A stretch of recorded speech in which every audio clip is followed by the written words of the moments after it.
Live from the 15 Minutes of Fame Studios, 39th and Broadway, in the heart of Bayonne, New Jersey, cause we couldn't afford a spot in Manhattan. Welcome to the Shut Up and Talk Show. Give it up for your host, me motherfuckers. Let's go.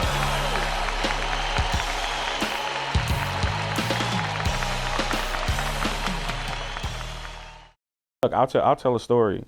Proof and Bizarre bought Murda Mook to Detroit, and we had never heard of Murda Mook. Like, we hadn't got to the Smack DVDs yet. And he's on stage smoking shit, and we like, yo. No footage of this?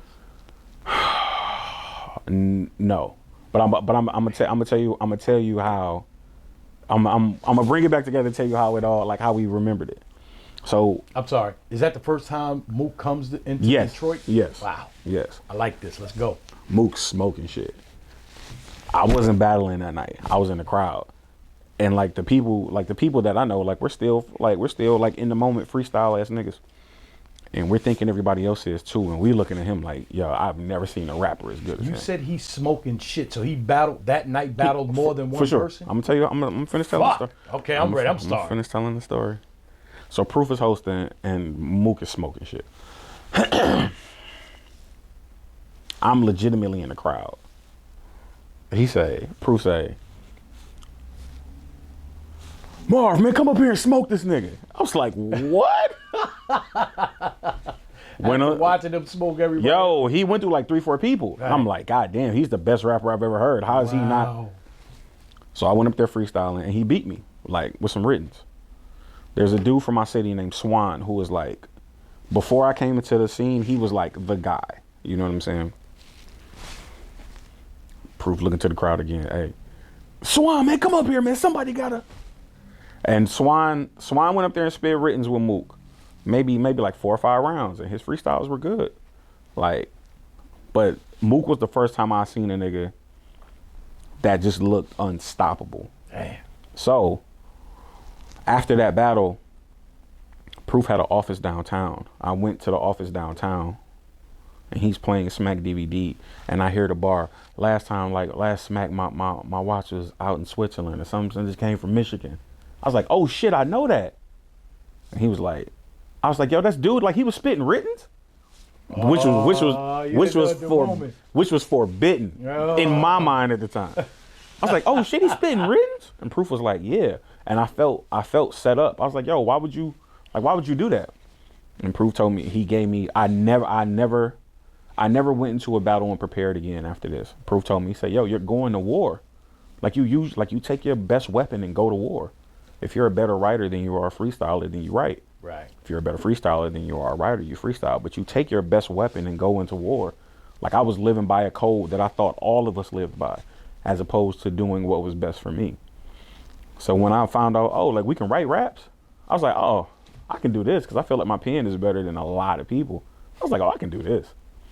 20 years later, I'm sitting with you. Wow. Crazy. So I don't want to make an ass out of you and me, but I assume that happened before your first battle with whoever the guy you said his name was, right? Mm-hmm. Wow. That happened before the famous battle, for sure. Wow. That happened before the famous battle. Mook whooped your ass, and Mook beat me in my city. Wow. Mook beat me in my city. Shout out to Mook, man. See, it's shit like that people don't know about Mook, especially the new guys.